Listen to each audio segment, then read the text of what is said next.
Hi, I'm Bill O'Reilly. Thanks for watching us tonight. Tuesday cannot come fast enough. That is the subject of this evening's Talking Points memo. A poll by CBS News says 82% of Americans are disgusted. That's the word they use. Disgusted with the presidential campaign. Just 13% are excited by it. Who are those people? Pretty much everyone I know can't wait till the whole thing's over. Yes, there's a lot at stake, but all the negativity has not been good for the country. Hillary Clinton is engaged in far-reaching criminal conduct and in an equally far-reaching criminal cover-up, including the destruction of 33,000 emails after receiving, after.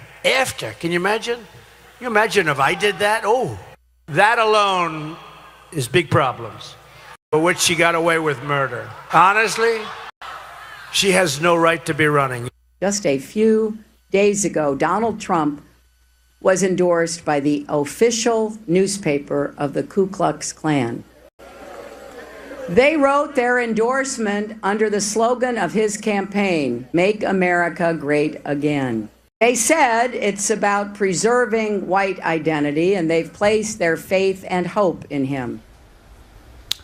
Now, to be fair, Donald Trump has nothing to do with the Ku Klux Klan, and Hillary Clinton has not been charged with anything yet. Now, there is a tradition of nasty presidential campaigns in America going all the way back to John Adams versus Thomas Jefferson. But in this hyper-computer age where internet smears dominate the discourse, critical mass has now been reached. There's no question both candidates despise each other and that many Americans are angry about the state of their country. All of that negative emotion can be very destructive. Talking Points has tried to cover the campaigns in a fair way, and I believe we have succeeded. We do not cheap shot the candidates, but we do not shy away from telling you the truth about them. My analysis of the recent Al Smith dinner here in New York City is a good example of that. For those of you who watch this program, you know what we believe, and that is that many far-left policies are damaging the country, and that the Democratic nominee, Hillary Clinton, is embracing some of those policies. My problem with Mrs. Clinton is twofold. She's not candid in her assessment of herself, and she has veered sharply to the left. If Americans allow her to nominate a Supreme Court justice, things could get very intense for this country. On the other side, Donald Trump, who has been accessible to us, is not experienced in dealing with complicated geopolitical matters. If elected, he would have to rely heavily on advisors, and we do not know whether Mr. Trump would listen to them or not. So at this point, whoever is elected president will enter the office as the most unpopular victor in history. There's simply too much bitterness for it to evaporate in a matter of weeks. Talking Points respects sincerely held beliefs, even those that go against my conscience. But we are not seeing that kind of respect in this campaign, are we? Here's a vivid example. Last week, the Catholic Diocese of Rockville Center, where I live on Long Island, issued a very heartfelt letter on abortion. While the bishop did not take a political side, he clearly states that anyone who would support taking the life of a late-term baby for anything other than the life of the mother is participating in a grave injustice. The bishop and every other cleric in this country have a perfect right to state that position without being attacked or scorned. Hillary Clinton's position is that any late-term abortion should be acceptable if the mother's health is in some kind of jeopardy. But as we all know, health could mean anything, which is why there are laws against late-term abortion. And Mrs. Clinton's position is extreme, but has gone relatively unnoticed. Finally, we never endorse candidates here. We never tell you for whom to vote. We also understand that this campaign has been awful for the spirit of the nation. There's no question about it. And that's the memo. Now for the top story covering the final days of the campaign. Join us from Washington, Brett Baer. So a lot of people have questions about the process. So we're going to be here Sunday night live. You're going to be live Sunday night. You're not allowed to go home now until Wednesday. Is that right? You have to stay stuck. there. Yeah, I'm in New York starting tomorrow. That means I'm going to leave then. No. I'll be here Sunday night and Monday night. I'll do a little something on Election Day, but that's your, and Kelly, you guys take it. So let's start with exit polling. All right, Fox News has a big operation, right, in selected states. We can't be in every state, but we have, we're pinpointing certain states. Tell me about that. Yeah, it's the key battleground states, and we have exit polling, which we will be monitoring throughout the day, but it is sequestered. In other words, we have people, a team with the networks that have agreed that it will be private information about the exit polls. And remember, these are polls taken when voters exit the polling booths. Okay, let me stop you there. And then they tell them or don't. So this is an agreement. There's not a law that says we can't report it when we get it. It's just an agreement. All the networks do this. All the radio stations do this. They all agree not to let it out until the polls close. Is that it? Yeah, it's a consortium, and you can't use the information until the polls close. But you say can't. It's not illegal if you did. If you went rogue and decided to do it, you wouldn't be prosecuted or anything, would you? No, it's an agreement that everybody agrees to. I mean, it's not. So the people that actually canvass, they're standing outside certain polling places that are designated, and they ask people. And if they don't want to participate, people don't have to. It's a voluntary thing. Who did you vote for? Why did you vote that way? Blah, blah, blah, blah, blah. Then that gets sent, I guess, by email or something to election headquarters here in New York City, correct?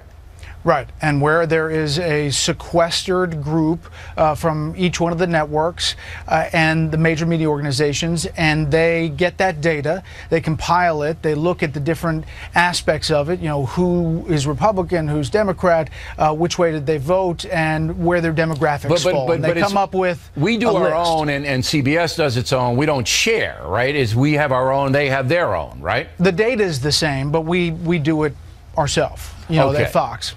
Okay, so do you, Bret Baier, during the day, do they tell you this is the trend in Florida at 2 p.m.? Do they give you updates? Not throughout the day. We have a 5 p.m. Meeting in which they then come back from this sequestered area and we debrief for everybody. Now that is held until the first polls close, 7 o'clock. All right, so even I can get that at 5 o'clock on Tuesday. I'll get that information should I go to that meeting, which I would never do. You should, Bill. We'd love to have you. I know you would. You'd be thrilled. But I'll send I'll send some of our guys. So by 5 o'clock, you have a pretty good idea, you, Bret Baier, whether it's going to be a cliffhanger or Pennsylvania's going to go this way or Ohio's going to go that way, correct? You have a sense of how these states go, and you're right. If it's a big blowout, you have a better sense. Right. If it's tight, though, remember 2004, the exit polls were off. Some of them were just, the people didn't tell them the right thing that they did, or they were just skewed in some way. They didn't match the actual vote total. So what the decision desk does, Bill, is they take the exit polls from that state, then they take the raw vote total that comes in as it's coming in real time. They have programs and computer models that put them both together and say, well, looking at this vote and the exit poll, what does it mean for this county, this county, this county? The raw vote totals, when do they start coming into the Fox News operation? The raw vote totals from when the polls close in each state. Okay, nothing before each state, and then it's done so electronically that it's like a bing, bing, bing comes. Some states are better than others. Okay. All right, so we'll talk again on Sunday night because anything could happen in this crazy campaign, and we appreciate it, Bret, very much. Thank you. All right, thanks, Bill. Next on the rundown, Brit Hume has covered many presidential elections. We'll get his take on where this one stands right now. Then the Bush family still not supporting Donald Trump, but are they truly comfortable with Hillary Clinton as president? Those reports after these messages. Personal Story segment tonight, our pal Brit Hume has covered 11 presidential elections, so he has a pretty good feel for the process, joining us now from Washington. So what direction, right now on this Friday evening, what direction is this thing going in? Can you sense something happening? Well, you can sense for the past several days that there's been momentum toward Donald Trump, but when you look at the polling on this, Bill, it doesn't look like his numbers have moved up very much. What has happened is that a segment of Hillary Clinton's support has collapsed. That might recover over the weekend. I think sometimes there is real movement over the last weekend before an election. But that's the story right now, is that her support is fading. He's holding.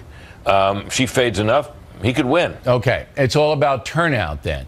Remember 4 years ago, the Romney campaign thought they had it. Remember that? They thought they were going to win. The internal polling they had showed him up by 3, and then he disappeared. Mitt Romney disappeared. Didn't do any national interviews, and then Superstorm Sandy was in play, and that was taking a lot of the politics off the front page. And then he got thumped. Romney got thumped. Did that surprise you 4 years ago? No, because I remember sitting on your show on election eve, and you asked me, who's going to win, and I said, I've heard the briefings from both camps, and each makes a persuasive case. And you remember what happened then, Bill, was that Romney was leading, or at least was right there, right, in all the national polling. Right. But if you went state by state through the key states, the battleground states, he was not. And what was striking about it, Bill, was that the national polling was done by these big and well-known and well-recognized polling organizations, and a lot of the state polls were done by little colleges and local polling organizations we didn't know much about. But they turned out to have it right. The national poll was off, and then it turned out on Election Day that it was off, too, that he won by more than the national polls had suggested he would in the popular vote. But Trump's doing, and we're going to do this segment a little bit long, the same thing that Romney did. He's not appearing right now on national TV, which for him is a big departure. Now, in New Hampshire, the local poll up there, WBUR out of Boston, but that's a local poll, has Trump now either tied or winning by a little. That's a turn. Nevada, some local polls there have Trump ahead there. Arizona, Trump has surged ahead. So I'm not seeing a lot of Clinton turning around in states, but I am seeing some going over to Trump. Yeah. I agree with that. I think basically that's the way it looks. Now, all these polls, you average them out, and they're only a couple of points either way. Right. And of course, you can't do a margin of error for an average of polls. But if you look at the polls themselves, the margins of error are such that, if it's plus or minus 2 or 3 or 4, that could mean a lot of different possible outcomes. Especially if voting blocks don't turn out, like African Americans. Everybody's keeping a very close eye on them. Hispanic Americans in certain states like Colorado. So what I see now is that if Trump manages to win Florida and Ohio and North Carolina, it's a long night. If he loses any of those 3, it's a short night. I think that's about right. And I think the one of the 3, the one where he has the greatest vulnerability is North Carolina, where the polling average, I think, shows Mrs. Clinton up a little bit. And North Carolina, of course, would be if she wins it, that's a flip, which is right. To say that's a state that Mitt Romney won. And it would, and we all know that because of the structure of the states and how they voted in recent elections, that of any Republican nominee, this one included, of course, has a steeper hill to climb. And Mr. Trump would have to basically run the table of all the states that that Romney won, plus the toss-up states, and even that wouldn't get him there. He'd have to pick off some states that like Obama Iowa, won. But Iowa's a good chance. He has a good chance in Iowa. It's a doable scenario. Yep. Yeah, it's quite possible. You're right. North Carolina. It's a long shot. And that'll close fairly early on Tuesday night. That one will be the harbinger. That's a good one to keep your eye on. All right, Britt, thank you very much as always. Directly ahead, Bush family apparently not voting for Donald Trump. What about the specter of Hillary Clinton as president? Is the family okay with that? Also, California on the verge of legalizing pot, but that might hurt the minority community badly. Up ahead. Campaign 2016 segment tonight. Even though Donald Trump has closed the gap on Hillary Clinton and more Republicans are supporting Trump, some big names in the GOP still hold out. Presidents Bush the younger and elder are not supporting Trump. Governor John Kasich of Ohio has actually written in the name of John McCain in advance voting. Former presidential candidate Mitt Romney says he will not vote for either Trump or Clinton.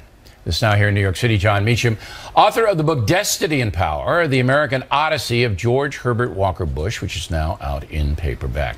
I can't imagine at this point in Hillary Clinton's political evolution, right, Bush the younger pulling that lever for somebody who would, as I pointed out in the Talking Points memo, abortion no matter when, for any reason. I just can't imagine it. Well, I think it's wrong to assume that because he's most likely not voting for Trump that he's voting for Hillary. All right, so you might leave it open or something like write that. Something in.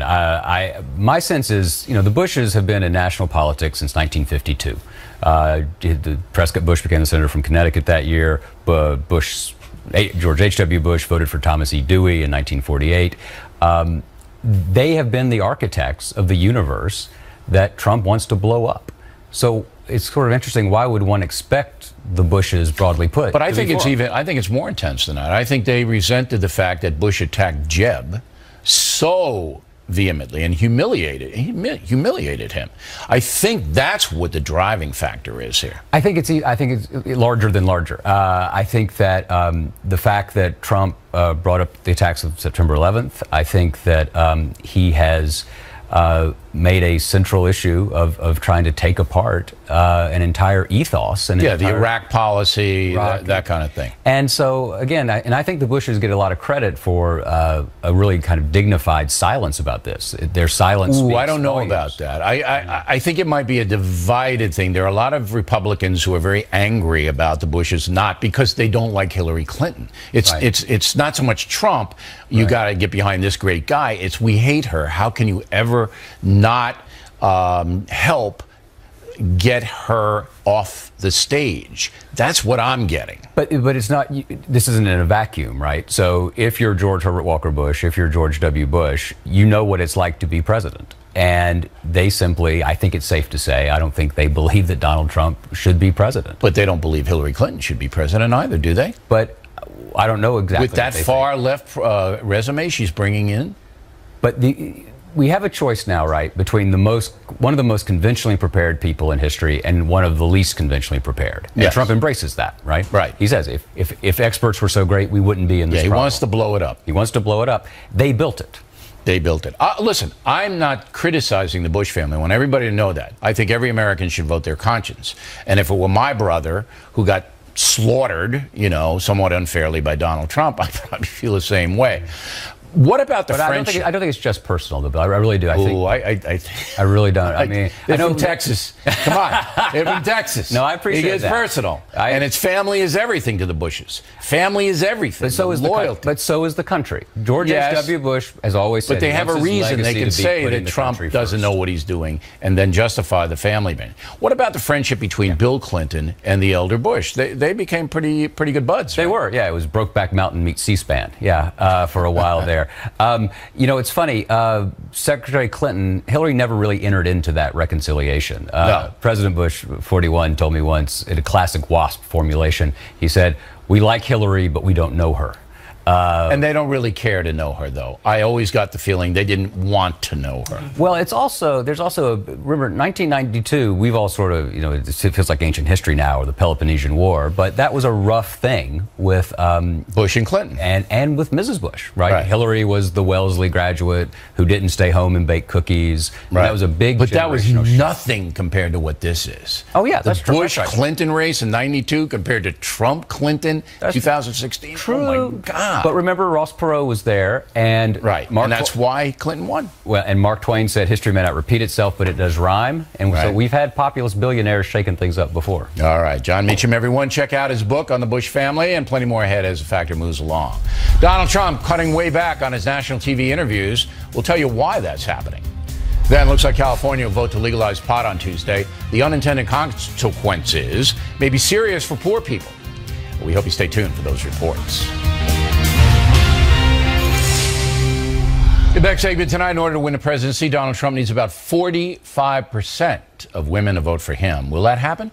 You're now to analyze Dana Perino. Before we get to the women vote, you work for the Bush family. You know them very, very well. Was Mr. Meacham's assessment correct? Yes, I think it was a larger. I think that if Jeb hadn't even been in the primary and Donald Trump would have emerged as the winner of the Republican nomination, that they still would not have supported. Is that because of the Iraq criticism and 9/11? I think it's policy, temperament, character. But temperament, if Trump had not attacked Bush, what would be the temperament problem? Most times the Republican establishment gets behind the Republican nominee. Almost always. Right.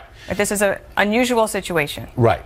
But if Trump had not attacked Jeb, I don't know what and I haven't temperament spoken to them specifically No, you about this. haven't? No? I know that it's not about Jeb. It's not. That's what I know. Okay. I would also point out that, Donald Trump was working against George W. Bush for a long time, supporting his opponents. Yeah. Pelosi, Yep. Reid, Clinton. Well, Trump will tell you he should have been. He was a businessman. He was spreading it but around. Still, suggested he should have been impeached. Said that he knew about 9/11 and didn't do anything about it. Dabbles in conspiracy theories. I know. Okay. All right. So, but I also think that they've been quiet about it. But they have also. George W. Bush has campaigned a lot for several of the Senate candidates, and it looks like that has helped pay off in places like Ohio and Florida. For the Senate people? Yes. Okay. Now, what about the women now? There's no question that Hillary Clinton's support is declining. Definitely. Right? Women part of that equation? Not exactly. Apparently, it's an re-emergence of the email scandal in the last 10 days. It's not changing minds as it is reaffirming the perception of her anyway. But I do think that Donald Trump, certainly in those states where he's starting to climb back up, as Brit Hume was talking about, there's the national polling that's certainly tightening. But in some of these key battlegrounds, he's doing better, like in New Hampshire. And Nevada. Nevada, that's true. I think that Kelly Ayotte will actually help him in New Hampshire as well. But Kelly Ayotte doesn't really like Trump. Well, she's had to go back and forth, right? Remember, she's also been attacked by being connected to Trump, and that was one of the reasons that her numbers went down. And we understand that. But again, women have got to be part of this equation, even in states like New Hampshire and Nevada. The numbers are super important. I think you pointed out in the intro that you need about 45%. 45 is what you need, and right. Romney had only 44. Right. McCain had 43. Bush lost women in 2004 by 3. He had 48%, but he still was able to win. So that 45 number is very important. If Trump gets over 45 with women, I think he'll win. Because he got hammered so badly. Yeah. But if you look at the gap, the men are up around 58% for Trump. Well, he underperforms with every group of men except for non-college educated men. That's a lot of men. It's a lot of men. Right. And you know where they live? Really important battleground states. Yeah. So I think that's good. I also think that his Hispanic vote will be, or Latino vote will be higher than anticipated, and maybe even higher than Romney's. Wow. And partly that's because there's not a monolithic group. Cubans and Puerto Ricans and those descendants are different from no doubt other about places. It. But the monolithic group that everybody's watching is African Americans. Are they going to turn out in the great numbers they did for Barack Obama, which in Pennsylvania, that is going to be the tipping point. I think they will not turn out in as high a numbers as they did for President Obama, no matter what. If it's not close, if it's down like 10%, Trump could win Pennsylvania. And in this last weekend, Barack Obama is campaigning. Oh, he's everywhere. In a very important place of North Carolina, as you were just talking about with Brit He's Hume. everywhere. In fact, I thought he was knocking here, but it wasn't him. It was just somebody who looked like Well, if he came in, I'm sure he'd we'd love to have the president. One thing I want to remind everybody. Yes. The last Real Clear Politics average going into Election Day, the last one on like Monday of 2012, before the election, Romney was at 48.1 and Obama was at 48.9 in the average. Right. And I think that you're going to see about that average with Well, we're going to be here Clinton and Sunday Trump. and Monday. You'll be here as well. So we'll You sound so thrilled. I will be here. Are you kidding? I'll bring sunshine and light to your world. Well, and Jasper. Right? I'd love it. If I could bring Jasper, it'd be great. Right. We appreciate it, Dana. I'll tell you a little bit about Jasper. The book is Let Me Tell You About Jasper. And if you let her tell you, she will never shut up. All right? But it is a big bestseller, and you'll like the book, so please check it out. When we come right back, if marijuana is legalized in California, the floodgates open all across the USA, and a recent study says poor minorities may be hurt by that. A robust debate, moments away.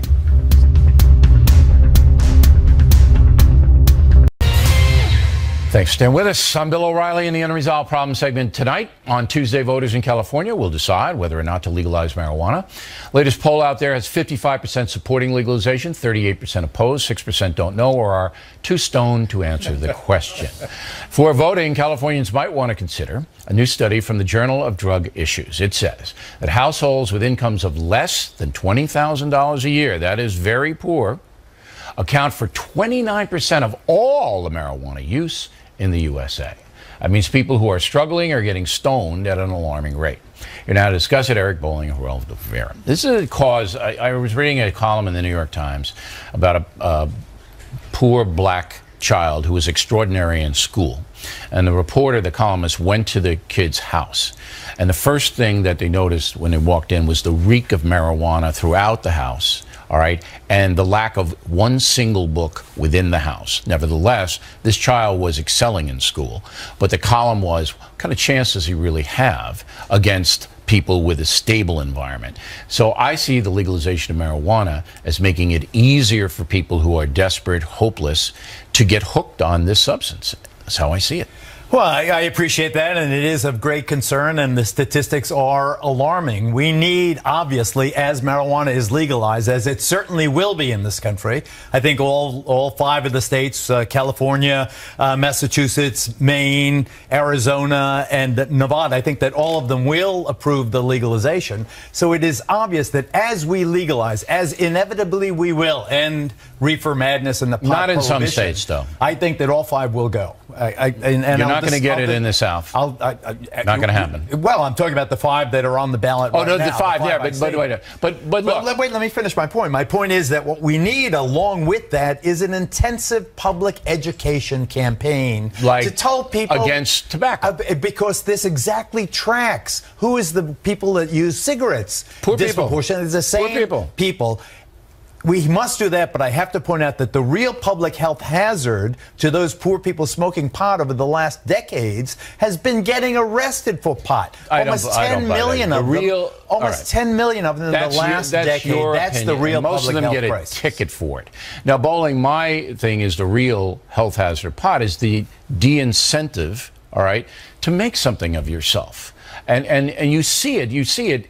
It's not just pot. It's alcohol, it's hard drugs, and if you're going to lose yourself in this world, all right, you're not going to succeed in our hyper-competitive society. No, you're not wrong, and Geraldo's not wrong either when he says we need more education, we need more drug rehabilitation and education, and Geraldo's right that as these states do go, California's likely to go, someone has to pay for that education and rehabilitation programs, and what so let's legalize so we can rehab. Well, I'll tell you, if you legalize the tax foundation fund, if you legalize every state in the union, you'd raise somewhere around $18 billion in tax revenue alone just from the sale of marijuana. The social problems in Colorado, particularly. Colorado is a state that's really studied it. Washington, they haven't really done it.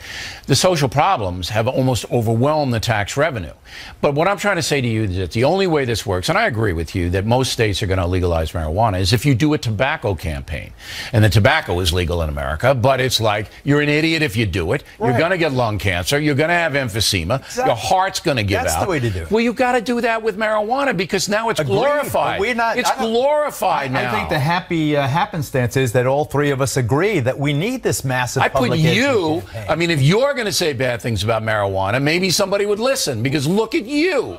Say, look I could have been O'Reilly. I could have succeeded like O'Reilly if I hadn't smoked pot. And it will have me and him. I have a news bulletin. I swear to God this is true. Guess who called me just before the show? Cheech called me. Of course. Because he needed some weed. Cheech is playing in Huntington. Cheech is playing in Huntington in your neighborhood. Yeah. I said, why don't you invite O'Reilly? And they said, no, wait a second. O'Reilly's the only guy I know that never tried pot. That's right. I mean, I'm not a druggie. But then we can put you and me and Cheech together and say, who do you want to be? That's right. All right? All right. Last word, Bowling. The last word is that, at the same level, that income level, under 30,000, 45% of the people who are at that level drink alcohol as well. The binge drinkers are the upper incomes. It's a bad.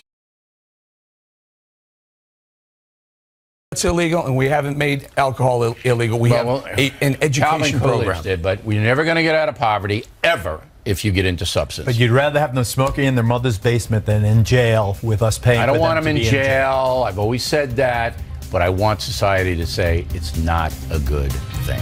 Gentlemen, thank you. Donald Trump on deck. But he's not here because he's not really talking to national media this week.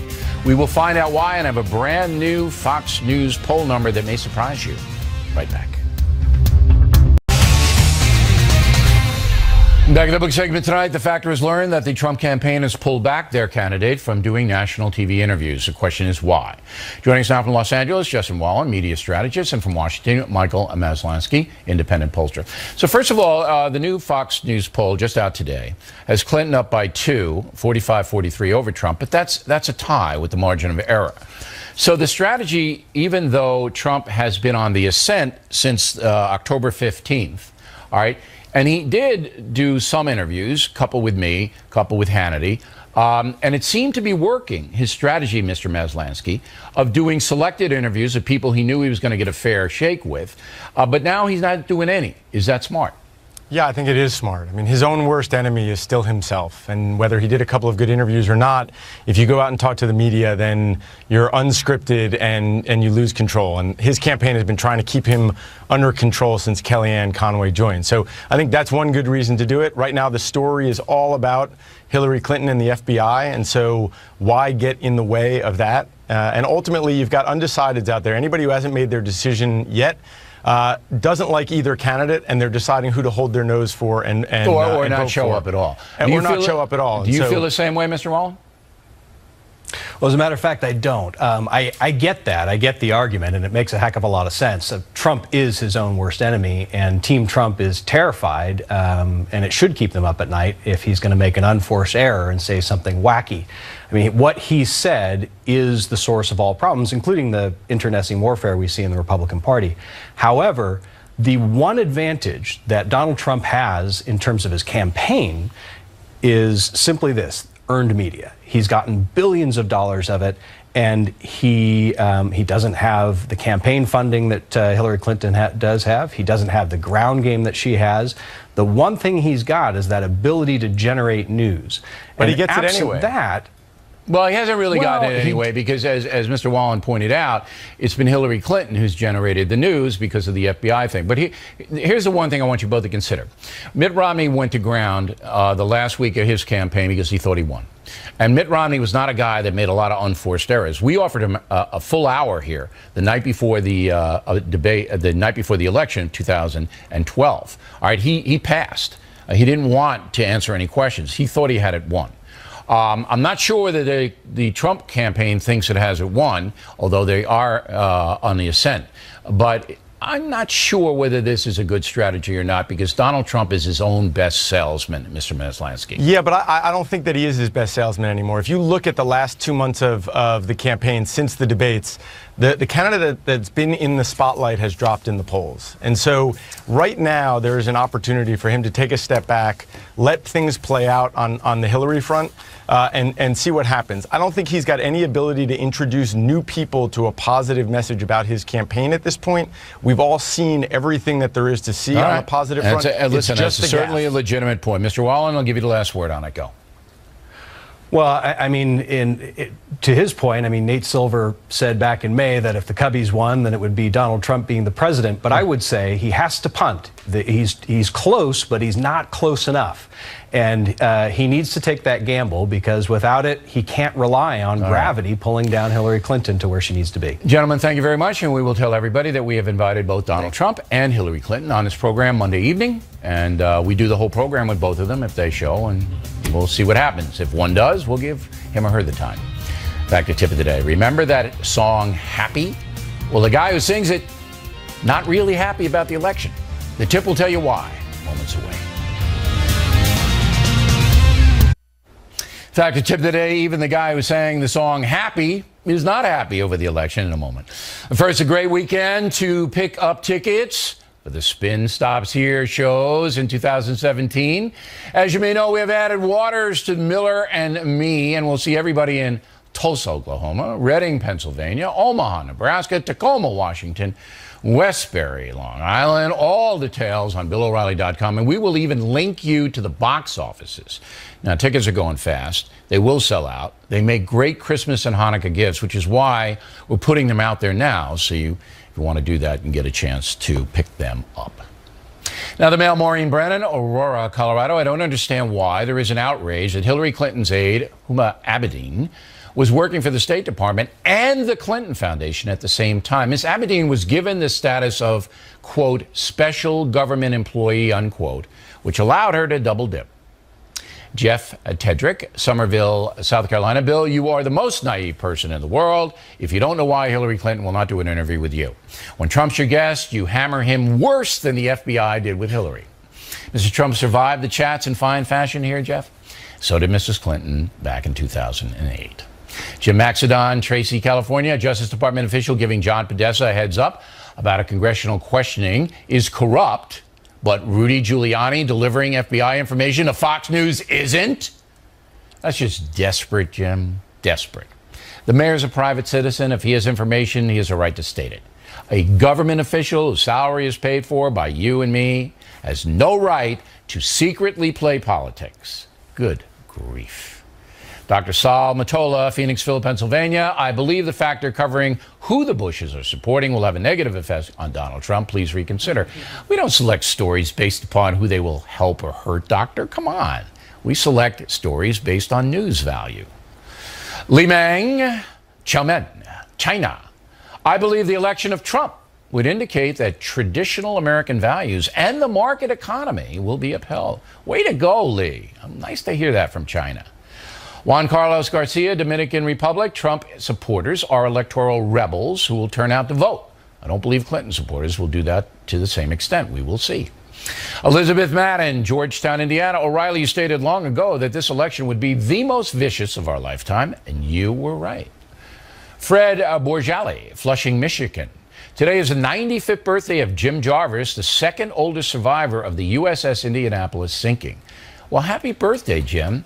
You know, we write about that harrowing experience the sailors had on the Indy in killing the rising sun. Every American should know that story. You may have heard it, where the sailors had to jump off the ship, which was torpedoed, and sharks started to attack them. We go into great detail about why that happened and what happened afterward in the book. Richard Parian, Auburn, New Hampshire. Rising Sun brought me to tears. One of the best books ever. We appreciate it. That is it for us tonight. Please check out the Fox News Factor website, different from BillO'Reilly.com. Please spout off about the Factor anywhere in the world. O'Reilly at FoxNews.com, O'Reilly at FoxNews.com. Name it down if you wish to opine. Word of the day, do not be truculent when writing to the Factor. We'll see you Sunday Night Live. We'll see you Monday Night Live. We have a podcast on BillO'Reilly.com, which some people are predicting the election. And I'd like you to go to the website and get all kinds of good stuff. I'm Bill O'Reilly. Please remember that the spin stops here. So we're definitely looking out for you.